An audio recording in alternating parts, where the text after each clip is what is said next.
Citizens of Africa's newest nation welcome their independence. These people are Afars and Issas, two tribes that make up the population of Djibouti, which has just become independent after 115 years of French colonial rule. Many grave problems confront the new republic in the future, but these were momentarily ignored as Djiboutians celebrated their nationhood with traditional singing and dancing.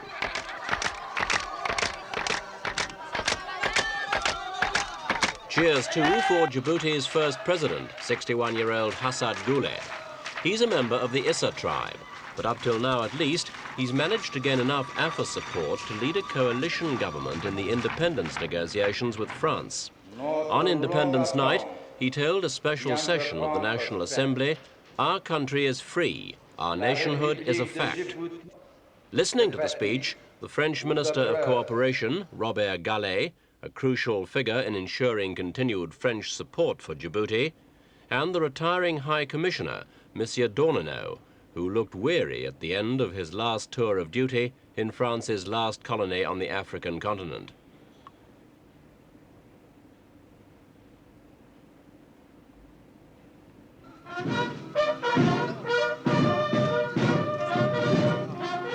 At midnight, as the French Navy fired a 21-gun salute from their patrol position off the coast, the new flag of independent Djibouti was unfurled.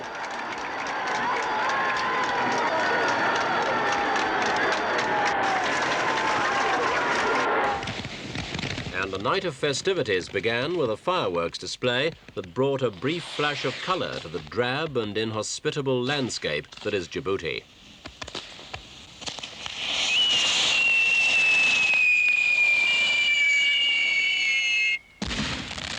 The French colonial administration left Djibouti more with a whimper than a bang. The final lowering of the French flag took place 45 minutes ahead of schedule, and so went unrecorded by news cameramen.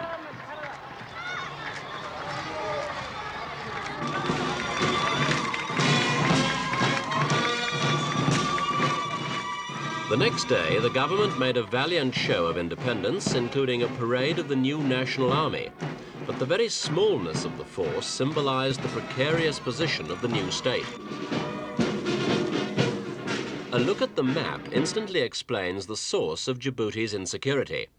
The new republic is a tiny coastal enclave on the Horn of Africa, sandwiched between Somalia and Ethiopia, who are themselves traditional enemies of each other, and both of which in the past have made territorial claims against Djibouti.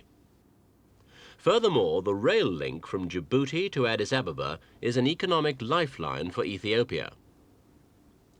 The railway runs all the way down to the quayside of Djibouti, carrying 60% of Ethiopia's foreign trade. If it were to be cut permanently, Ethiopia would be fighting for economic survival because all its other outlets to the sea have been almost entirely cut off by the secessionist war in its coastal province Eritrea.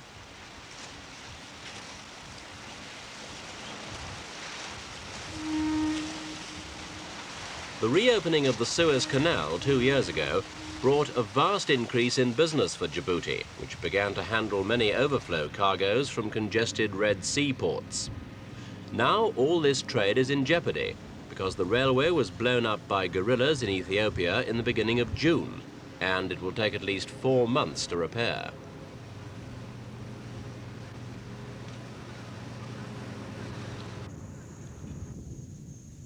The port is Djibouti's only asset. The hinterland is so barren and forbidding that the locals joke that even a jackal makes a will before trying to cross it. Below these sands, there's no oil, no mineral wealth, and on top, there's only a blistering daytime heat that nobody sensible moves in. The only town of any size is Djibouti itself. The wide, tree-lined avenue pays lip service to French style and sophistication. But behind the facade, Djibouti is a drab and dreary place, virtually a glorified French army base, where the military camps are the nearest thing to a comfortable European quarter.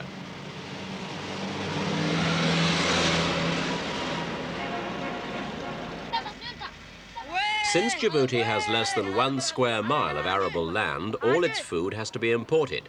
Prices in the 3 supermarkets are sky high, far beyond what impoverished Djiboutians could afford. Only the French shop here, and since the rail line with Ethiopia was cut, the store is now the only place still selling fresh vegetables. They're flown in at great expense from France and occasionally from Kenya.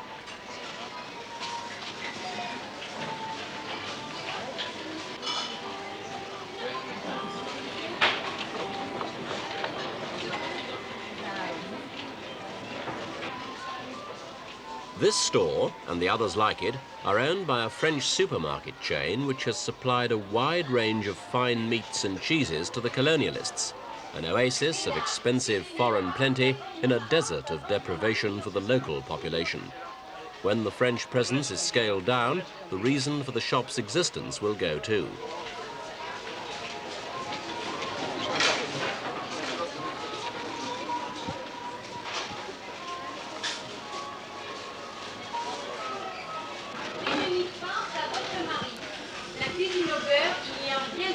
When the supermarket closes, so will some of the bars and hotels which served the same clientele. And once they've gone, there'll be precious little left in the way of services or industry. The high cost structure of Djibouti has discouraged investment in new industries, and the small existing construction companies have been hit by recession.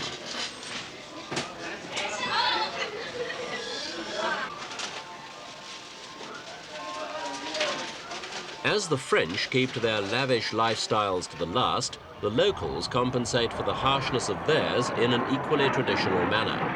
Every morning of the week, a Dakota aircraft lands at Djibouti with $35,000 worth of cat, a narcotic plant that grows in Ethiopia. On arrival, the cargo is divided into bundles of 100 grams worth about 130 Djibouti francs, the equivalent of 75 American cents.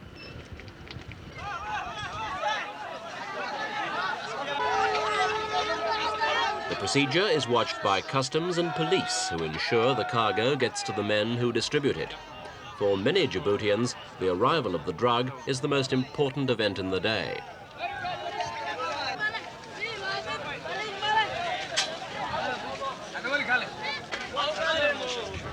After the officers have checked the shipment, dealers rush into town to get their bundles onto the market while the leaves are still fresh.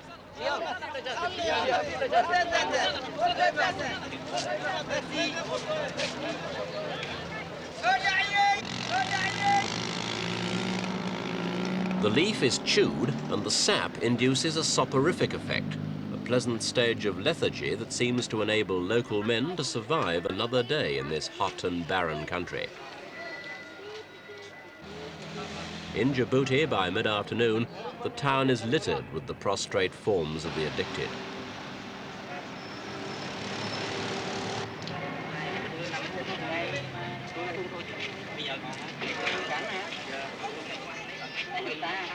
For those who stay awake, the local square is a gathering place for conversation and a bit of trading in animals or whatever items these basically nomadic people have acquired. Over the years, French money and French personnel have been enough to lure large numbers of immigrants into the city from surrounding areas. Very few have found rewarding occupations. In 1975, there was officially a 65,000-strong labour force and only 13,000 jobs.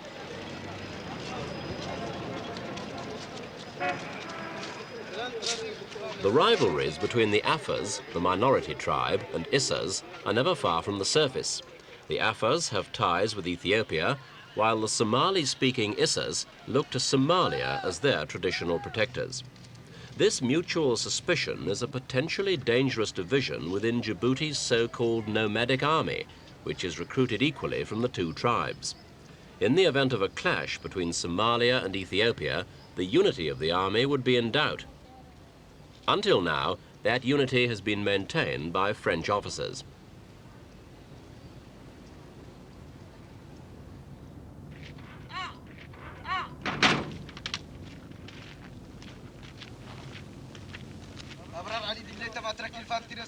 This was the last time this French lieutenant would inspect the men under his command.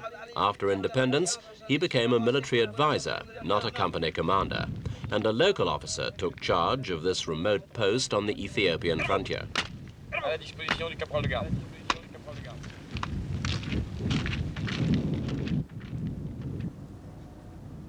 The terrain is wild and difficult to patrol, but has the advantage that if either of Djibouti's neighbours were to try to attack with heavy armour, there are few points where they could get through. The Ethiopian border here at Gilelch is one such place, and guards in the elevated desert fort are constantly on the alert for any sign of movement in the shimmering distance.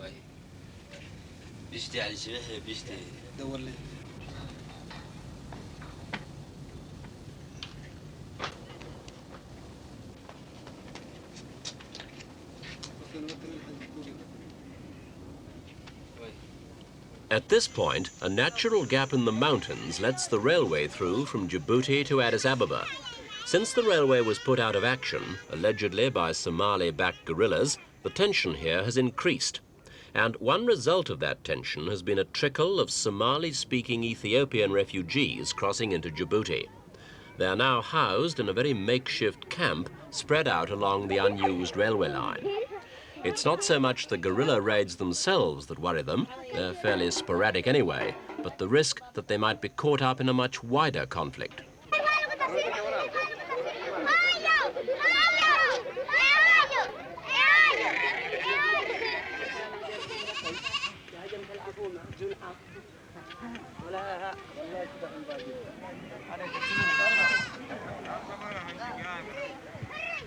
It's on the strength of French advice that the success of the frontier force depends, so we questioned the French officer on duty about the situation.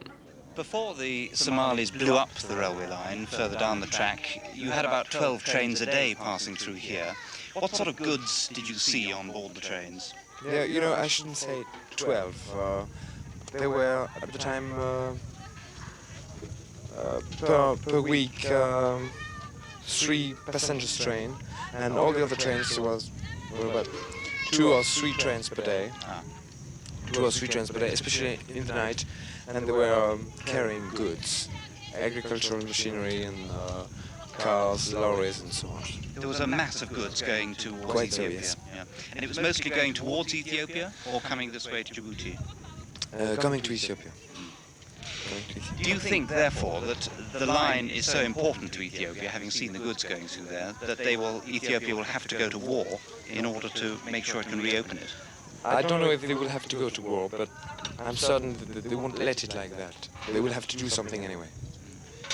But at the moment they can't repair it because the area is still insecure. There are guerrillas in the area who could blow it up again. Yes, it is. It is definitely insecure. And, well, if you see the country itself, I don't know if they will be able someday to reopen it with security. I'm not sure. Or perhaps they will have to use very, very strong means if they want to do it. If there were to be any fighting on the other side of the border there between Somalia and Ethiopia, how do you think it would immediately affect Djibouti? Well, these fightings have started already. They are not that important at the time, and the people you can see around are refugees coming from. They are not really unhappy people, but they had to flow away from Ethiopia anyway. They're afraid, and so they come over here. Yeah, they were afraid because they were Somali people, and the older position between Ethiopian people and Somali people. Your nomad army here consists of half Afar and half Issas tribes. Yeah. They sympathize with the Somalis and Ethiopians. If you had a war between Ethiopia and Somalia on the other side of the frontier, do you think your own army might split? No, I don't think so. As far as the French officers and even French technical advisors will be here, I think we shall be the cement which will prevent our group from collapsing. I hope so anyway. But there could be strife. You feel you will have to hold it together very firmly. Yeah, I think we shall succeed in doing so, but it could be difficult. Fine, thank you. On Djibouti's Somalia frontier, the situation is hardly less tense. Somalian nomads used to drift across the frontier here until the French erected a 12-foot-high barbed wire fence to keep them out.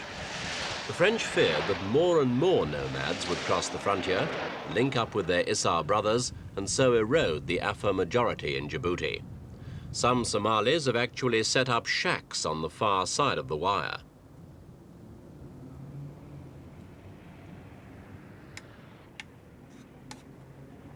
The French themselves have had direct clashes with Somalia. These arms, displayed in Djibouti last year, came from a French raid against a Somali border post, though Somalia denied it was using customs posts as cover for stockpiling arms. But the French are taking no chances. They staged an obvious and massive show of force for independence, with the aircraft carrier Foch in port and over 6,000 troops stationed in the city of Djibouti.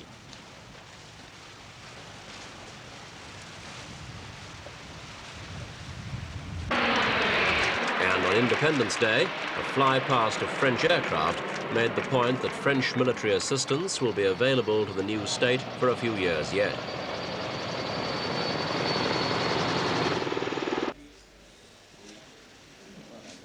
Assistance, both military and economic, was the subject of several agreements drawn up between France and the new Djibouti government.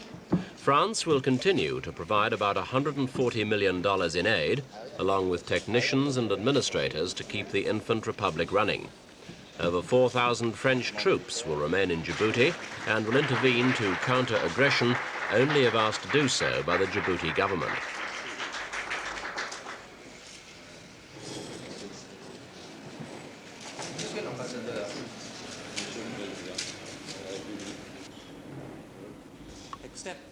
At the press conference after the signing, Monsieur Gallet, the French Minister of Cooperation, was asked if France would really use force in Djibouti's defense. Oui, monsieur, mais avec cette différence qu'a marqué très clairement notre ambassadeur tout à l'heure, que nous ne ferons pas. We shall do nothing without being asked by the Djibouti government, Monsieur Gallet said. We believe that sovereignty is not divisible. La question de la souveraineté, c'est quelque chose qui ne se partage pas. Et c'est quelque chose qui dépend exclusivement du président Hassan Gouled et de son gouvernement. Et je vais aller un peu plus loin, n'est-ce pas? Going further, it was possible that something which the Western world would think nothing of might well be seen as an attack on its sovereignty by Djibouti and vice versa. That Djibouti might react quite differently from the West in such circumstances. A peaceful invasion by a friendly neighbour might be welcomed by Djibouti, for example, even though if such a development happened to France, it would be unacceptable to the French.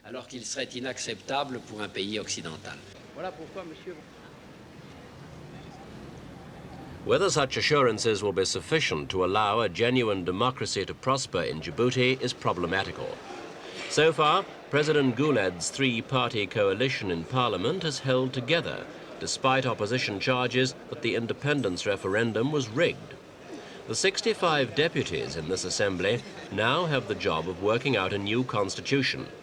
The tribal balance is carefully preserved because 33 deputies are Issar, 30 are Afar, and 2 are Arabs.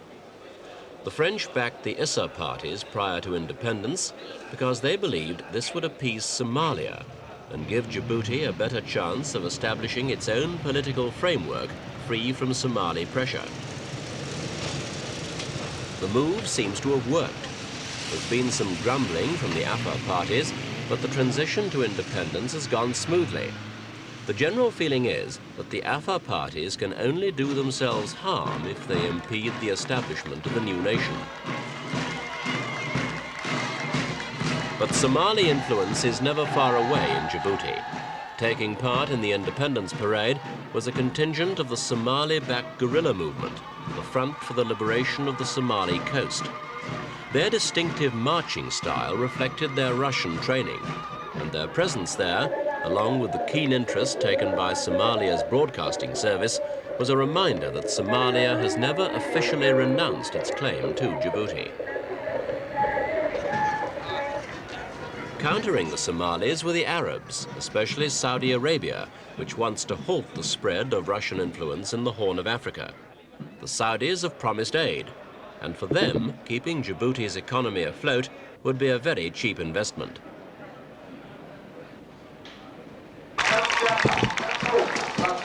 The climax of the independence celebrations came with a performance of mass gymnastics by 900 schoolchildren. But even here, there were political overtones.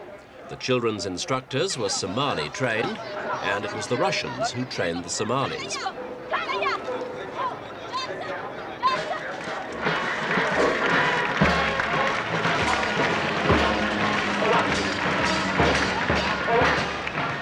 The display ended with a parachute jump by 3 Djibouti soldiers. Only at the last minute did officials realize that children were still on the dropping zone.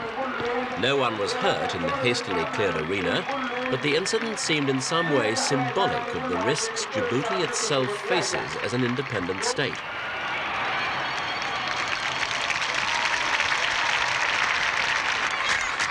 In Djibouti's 9,000 arid square miles, there are 300,000 people. As an outpost of France's empire, they were until recently largely forgotten. As an independent nation, they're now in the middle of one of Africa's most unstable areas. If they manage to solve their problems and survive against such odds, they will indeed have something to celebrate.